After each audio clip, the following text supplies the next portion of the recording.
अस्सलाम वालेकुम। Priority topics list मैंने अपलोड कर दी थी, वो आप देख लीजिएगा कि कौन से टॉपिक्स हमने करने हैं। और मैक्सिमम हमारा जो है एंडो का पोर्शन कवर हो गया है और उसमें से कुछ डिजीज़ेस हमारी रह गई हैं पिट्यूटरी ग्लैंड से रिलेटेड और पैराथायराइड जो ग्लैंड है उससे रिलेटेड, और फिर डायबिटीज़ का अलग सा पोर्शन है वो हम डिस्कस करेंगे इंशाल्लाह। तो अभी जो हम डिजीज़ेस डिस्कस करेंगे वो हमारी पिट्यूटरी ग्लैंड की होंगी। आपको पता है कि जो पिट्यूटरी ग्लैंड होता है उसके इंटीरियर पिट्यूटरी ग्लैंड होता है और पोस्टीरियर पिट्यूटरी ग्लैंड होता है। जो इंटीरियर पिट्यूटरी ग्लैंड होता है वो डिफरेंट जो है हार्मोन्स प्रोड्यूस कर रहा होता है, in which we have these, जैसे कि आपको नज़र आ रहा है, ग्रोथ हार्मोन है, प्रोलेक्टिन हार्मोन है, we have the ACTH hormone, we have the TSH hormone, which है we have the FSH hormone, we have the LH hormone. ठीक है। और जो हमारा TSH है इससे रिलेटेड हमने डिजीज़ेस पढ़ ली हैं, हाइपरथायराइडिज्म, हाइपोथायराइडिज्म, और उनमें जो हमारी ग्रेव्स डिजीज़ थी, हैशिमोटो थायराइडाइटिस था, और अजीब अजीब किस्म की डिजीज़ेस थी जो हमने देखी थी। और इसके अलावा जो ACTH है उससे रिलेटेड हमने 2 डिजीज़ेस डिस्कस की थी, Edison's disease and Cushing syndrome. ठीक हो गया। इसके अलावा जो हमारी अभी हमने डिजीज़ेस डिस्कस करनी है उसमें एक डिज़ीज़ होगी एक्रोमेगैली, जिसमें ग्रोथ हार्मोन ज़्यादा हो जाएगा। ठीक है। फिर हमारी एक डिज़ीज़ होगी हाइपर प्रोलेक्टिनीमिया, जिसमें प्रोलेक्टिन हार्मोन ज़्यादा हो जाएगा, उसकी हम चीज़ें पढ़ेंगे। ठीक है। तो इन शॉर्ट ये वाली हमने जो है ना डिजीज़ से रिलेटेड पढ़ ली हैं। ये ग्रोथ हार्मोन से रिलेटेड हम डिजीज़ पढ़ेंगे एक्रोमेगैली, प्रोलेक्टिन हार्मोन से हाइपर प्रोलेक्टिनीमिया, और FSH LH जो है वो ऐसा जिसकी कोई डिजीज़ हम डिस्कस नहीं करेंगे। और यहाँ पे जो हमारी पोस्टीरियर पिट्यूटरी ग्लैंड होता है, आपको पता है ये 2 हार्मोन्स रिलीज़ कर रहा होता है, जो कि हाइपोथैलेमस के अंदर से ही इसमें आके जो स्टोर होते हैं, बनाता वो हाइपोथैलेमस है।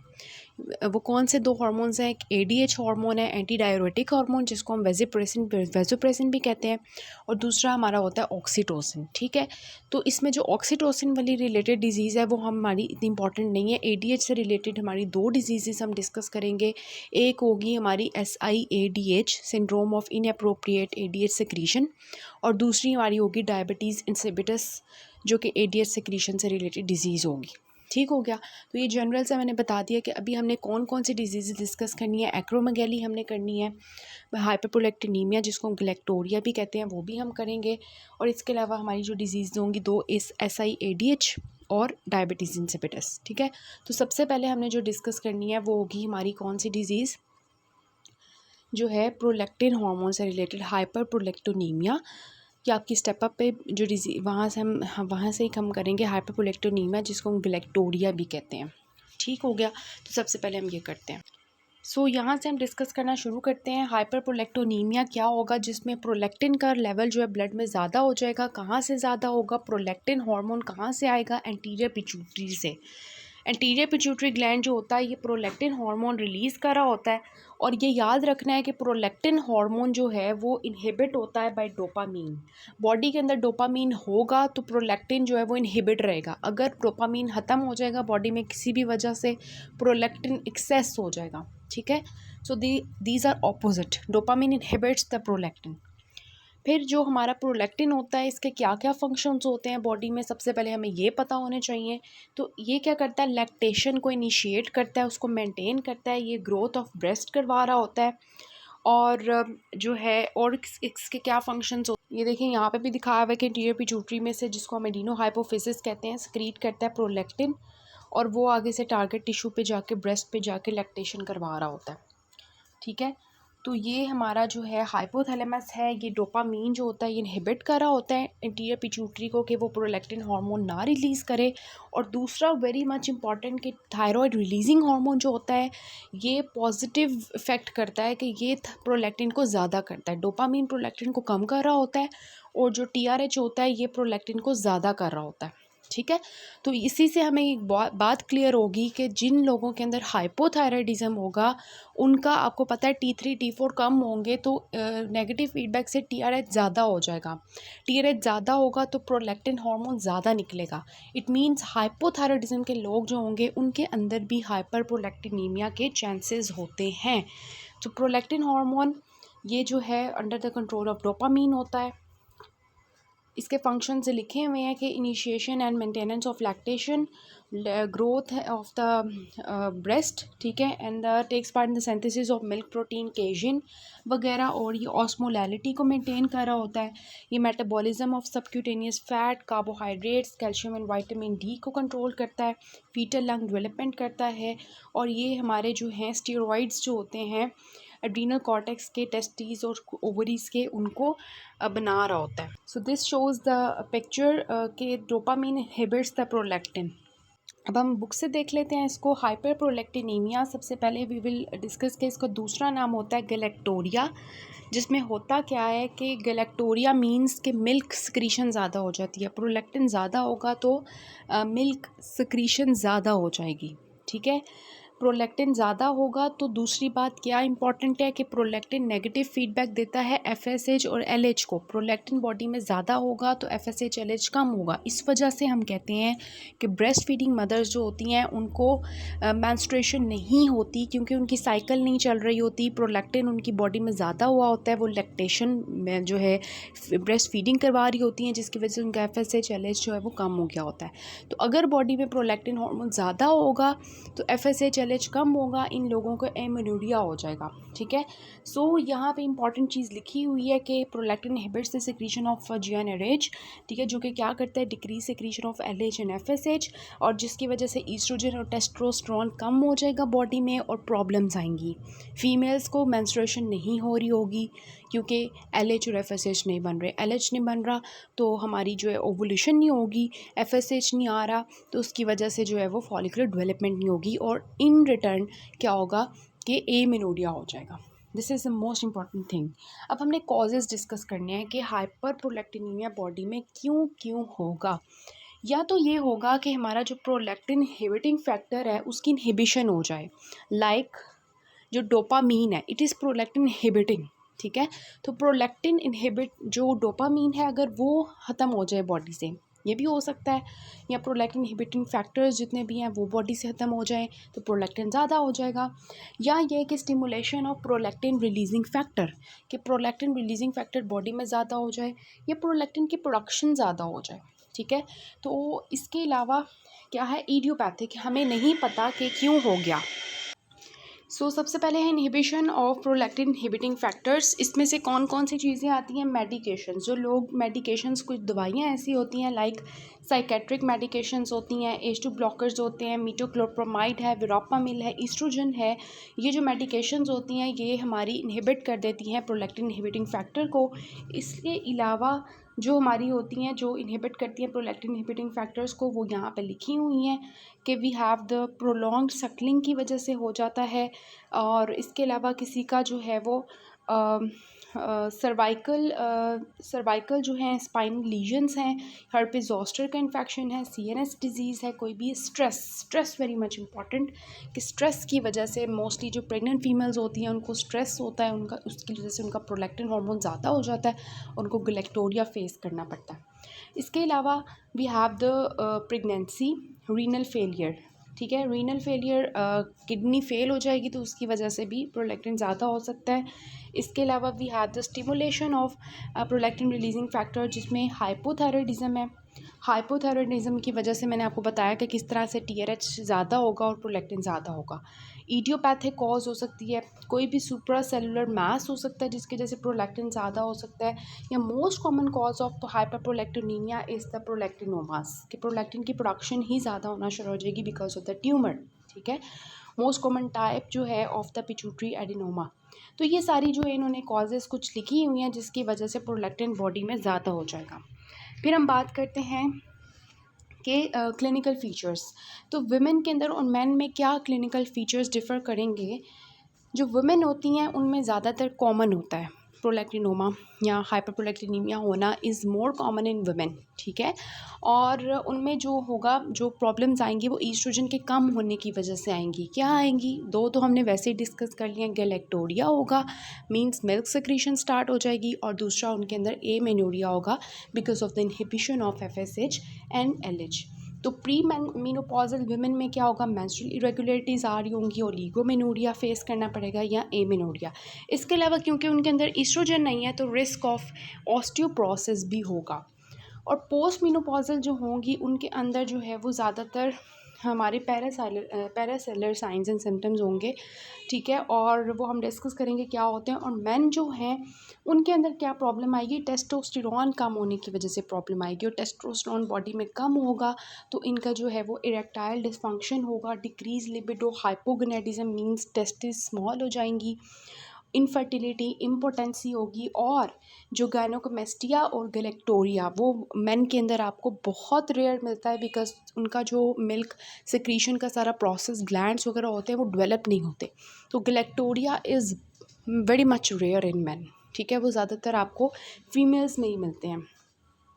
और पैरासेलुलर साइंस एंड सिम्टम्स मींस जो पिट्यूटरी ग्लैंड है, अगर वहाँ पे कोई ग्लैंड का कैंसर पड़ा हुआ है तो ऑब्वियसली वो इर्द गिर्द को जो साइंस एंड सिम्टम प्रोड्यूस करेगा, जिसमें ये होगा कि वो ऑप्टिक क्याज्म के ऊपर जब करेगा प्रॉब्लम तो वहाँ से विजुअल फील्ड डिफेक्ट्स आना शुरू हो जाएंगे और पेशेंट को हेडेक होगी, ठीक है। So these are the paracellular signs. इन्होंने यहाँ पे लिखे भी हुए हैं कि mass effects of the tumour के जैसे पैरासेलुलर साइंस होते हैं जो कि ज़्यादातर मेन में होते हैं than in women. This is very much important box, ठीक है, कि मैन के अंदर ज़्यादातर पैरासेलुलर साइंस आएंगे। और पैरासेलुलर साइंस एंड सिम्टम्स कब आएंगे, जब ट्यूमर छोटा सा होगा या बड़ा हो जाएगा। तो जो वुमेन होती हैं उनके अंदर तो जल्दी डिटेक्ट हो जाता है प्रोलैक्टिन। ये बहुत बहुत इंपॉर्टेंट बात है कि वुमेन के अंदर अगर प्रोलैक्टिनोमा बना होगा तो वो अगर छोटा सा होगा तो साथ ही डिटेक्ट हो जाएगा, क्योंकि उनके अंदर गैलेक्टोरिया और एमेनोरिया के साइन जल्दी जल्दी आएंगे, हमें जल्दी जल्दी पिक करेंगे और जल्दी जल्दी उनको ट्रीट करना शुरू कर देंगे तो वो जल्दी ठीक हो जाएंगी। लेकिन जो मेन होते हैं ना उनके अंदर ये जो साइंस होते हैं ना हमारे इस तरह के प्रेवलेंट नहीं होते, गैलेक्टोरिया और उनके अंदर मेंसेस तो होते नहीं हैं, तो उनके अंदर ये साइंस पिक नहीं होते। जब तक ट्यूमर इतना बड़ा हो जाता है ना मैक्रो एडिनोमा बना देता है, फिर पैरासेलुलर साइंस आना शुरू होते हैं ट्यूमर की मैस इफेक्ट की वजह से, ठीक है। तो फिर हमें पता चलता है कि मैन के अंदर बना हुआ है और फिर हमारा ट्रीटमेंट भी डिले हो जाता है और इस वजह से उनके अंदर जो है ये ज़्यादा फैटल कंडीशन होती है। This is largely because of the early symptoms in the man. For example, impotency are often attributed to psychological causes and medical evaluation is delayed, allowing for larger tumor growth.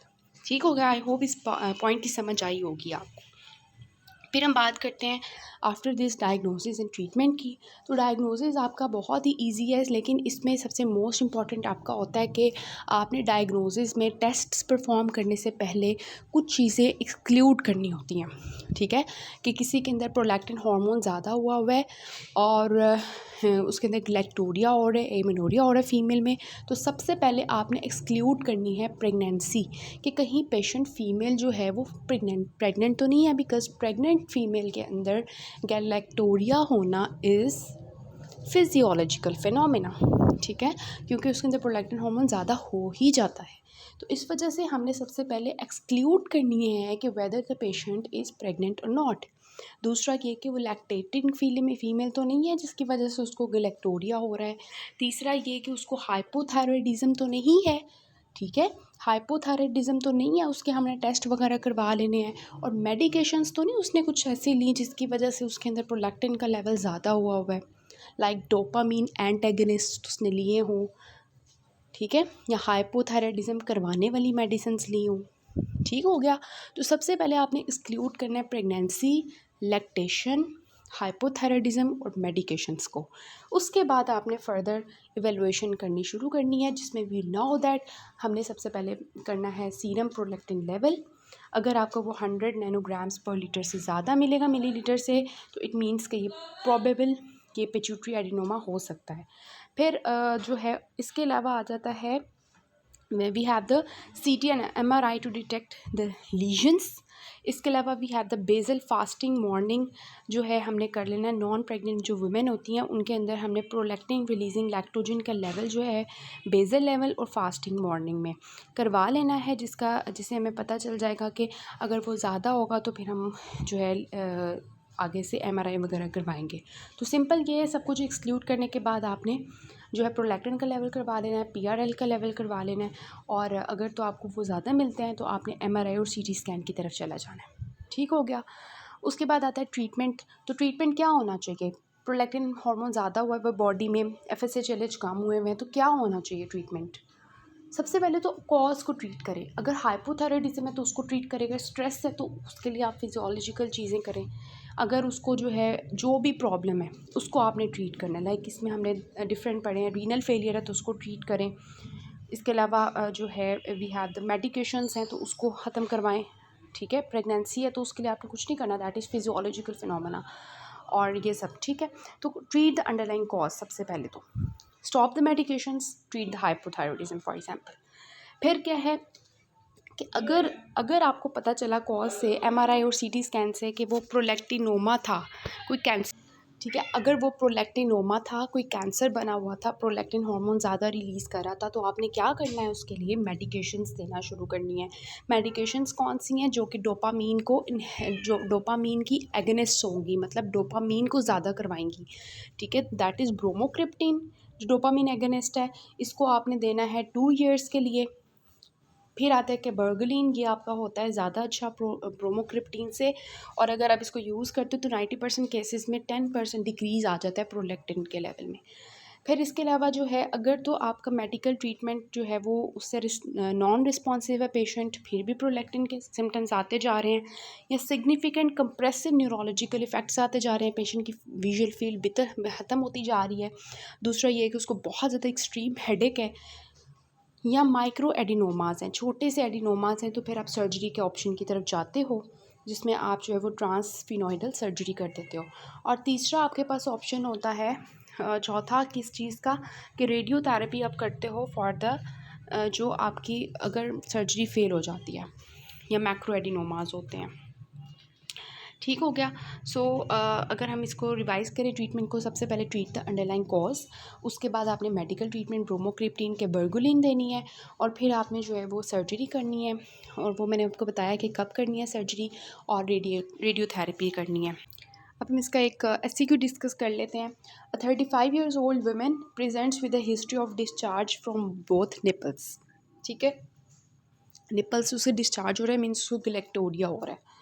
She describes the discharge जो है वो उसका OPEC whitish colour का है, उसमें कोई blood नहीं है, कोई उसको टेंडरनेस नहीं है। ठीक है, मीन्स हम कैंसर भी तो कंसिडर कर सकते हैं ना, ब्रेस्ट कैंसर, लेकिन उसको ऐसा जिस तरह की कोई चीज़ नहीं है। अब जब उसकी हमने बर्थ हिस्ट्री ली, ठीक है, गायनिकोलॉजिकल हिस्ट्री ली, तो उसने बताया कि उसने 3 साल पहले उसका बेबी हुआ था, और उसने उसको 18 महीने तक जो है ब्रेस्ट फीडिंग करवाई थी। उसके बाद से उसको जो है वो बिल्कुल भी मेंसेस नहीं आए। 3 साल पहले की बात है, और अभी तक उसको मेंसेस नहीं आया, तो अब आ रही है वो। अब वो ये कहती है कि कभी कभार मुझे ना सुबह के टाइम हेडेक भी होता है, डिमनेस ऑफ विजन भी होती है। इट मीन्स कि पिट्यूटरी में कोई मैस बना हुआ है, which is actually leading to optic chiasm, mass effect, और इसके अलावा हेडेक। ठीक है, उसके बाद वो कहती है कि ज़्यादातर जो है टेम्पोरल साइड पे हमने उसकी देखी है कि विजन प्रॉब्लम चल रही है, और फिर हम उसके बाकी सारे टेस्ट भी करवाए हैं, TSH लेवल करवाया है, FSH करवाया है, LH तो हमें मिला कि FSH तो है ही नहीं बॉडी में तकरीबन, LH भी बिल्कुल ख़त्म हो चुका है, और प्रोलैक्टिन बहुत ज़्यादा हुआ है। तो अब आप क्या कंसिडर कर सकते हो? कोई कैंसर कंसिडर करोगे, मैस कंसिडर करोगे, और प्रोलैक्टिन लेवल बहुत ज़्यादा है जिसने FSH LH को सप्रेस कर दिया है। So how will you investigate this case? अगर आपके माइंड में आ रहा है प्रोलैक्टिनोमा, तो आपने उसको इन्वेस्टिगेट करना है, और उसको आपने जो है डायग्नोसिस को कंफर्म करना है कि ये प्रोलैक्टिनोमा ही है। ठीक है, सो उसके लिए आप जो है वो कौन कौन सी जो है वो इन्वेस्टिगेशंस करवाओगे। ठीक है, तो सारी इन्वेस्टिगेशंस जो है वो आपने इसमें लिखनी है, और फिर आप उसको मैनेज कैसे करोगे।